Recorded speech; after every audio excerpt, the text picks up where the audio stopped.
શિયાળામાં આપણે જેટલું ગરમ ખાઈએ તેટલું ઓછું છે અને ગાજર આ સમયમાં પુષ્કળ મળતા હોય છે, તો ગાજર ખાવા પણ આપણા સ્વાસ્થ્ય માટે ફાયદાકારક છે. તો આવી રીતે તમે બનાવી લેશો એકવાર લસણિયા ગાજર. ચલો તો વિડીયોને અંત સુધી જો. વેલકમ ટુ માય ચેનલ રસોડાની રંગત. Please share, subscribe and like. Jai Shri Krishna friends, welcome to રસોડાની રંગત. ચલો આપણે બનાવીએ છીએ લસણિયા ગાજર.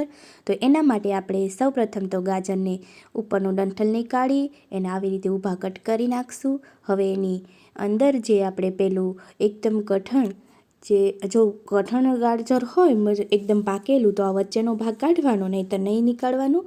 અને ત્યારબાદ આવી રીતે આપણે ઊભી ચીરી લગાવી લેવાની છે. તો હવે આપણે બધા ગાજરને આવી રીતે કટ કરી લઈએ ફ્રેન્ડ્સ.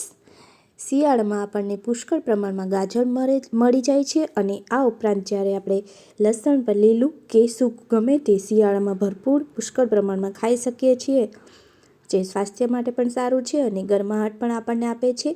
તો આ રેસીપી બનાવી અને અથાણું તમે 8-10 દિવસ સુધી સ્ટોર કરી શકશો ફ્રીજમાં, તમે કાચના કન્ટેનરમાં. તો હવે ભરી અને રાખી શકશો. આ બાજુ આપણે કાચું સૂકું લસણ લીધું છે, એના બદલે તમે લીલું લસણ શિયાળામાં પુષ્કળ પ્રમાણમાં મળે છે તો એ પણ લઈ શકો છો. અને એમાં કશ્મીરી લાલ મરચું, જીરું, હિંગ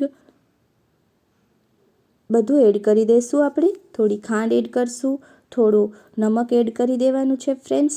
અને આનાથી અલગ પણ તમે તમારી રીતે જેવી રીતે ચટણી બનાવતા હોય એવી લસણની તીખી કે મોળી એવી ચટણી તમે તમારી રીતે રાખી શકો છો.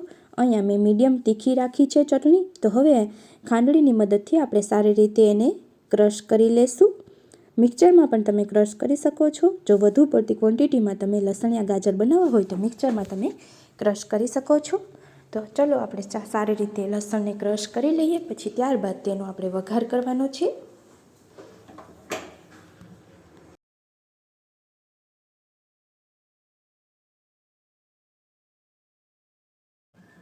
હવે આપણી લસણની ચટણી બની અને રેડી થઈ ગઈ છે. એક બાજુ વઘાર માટે આપણે તેલ ગરમ કરવા મૂકી દઈએ. ત્યારબાદ તેલ ગરમ થઈ જાય એટલે આપણે જીરું અને હિંગનો આપણે વઘાર કરવાનો છે. આમાં હિંગનો વઘાર સરસ લાગે છે અને જો તમે હિંગ ના ખાતા હોય તો માત્ર જીરાનો વઘાર પણ કરી શકો છો. તો હવે આપણું તેલ એકદમ ગરમ થઈ ગયું છે તો એને ચેક કરી લઈએ અને ત્યારબાદ જીરું આપણે એને તતડવા દેશું.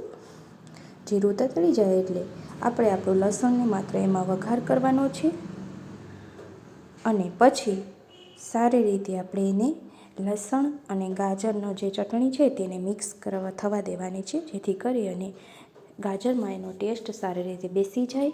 તો હવે આપણે લસણવાળી ચટણીને આમાં તેલમાં વઘારી લઈશું અને પછી આપણે જે કટ કરેલા ગાજર છે તેને તેમાં એડ કરી દઈશું ફ્રેન્ડ્સ.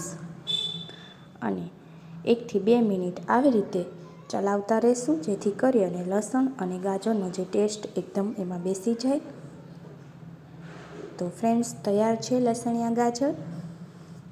હવે આપણે થોડો સમય એને હલાવતા રહીશું, જેથી કરી અને સારી રીતે લસણ અને ગાજર મિક્સ થઈ જાય. આ સમયે તમે આમાં ખટ્ટું પસંદ કરતા હોય તો લીંબુ એડ કરી શકો છો. જે લસણવાળી ચટણીમાં પણ ખાટો મસાલો, આમચૂર પાવડર એવું પણ તમે એડ કરી શકો છો, જેથી કરીને થોડી એમાં ખટાશ આવી જાય ફ્રેન્ડ્સ. તો હવે થોડો સમય આપણે આવી રીતે ચલાવતા રહીશું અને તૈયાર થઈ ગઈ છે આપણા લસણિયા ગાજર. તો હવે એને આપણે બાઉલમાં નીકાળી લઈએ ફ્રેન્ડ્સ. તો તમને મારો આ વિડીયો કેવો લાગ્યો પ્લીઝ ફ્રેન્ડ્સ, જો પસંદ આવ્યો હોય તો મારા બીજા વિડીયો જોવા માટે ચેનલને લાઇક, શેર અને સબસ્ક્રાઈબ જરૂર કરજો.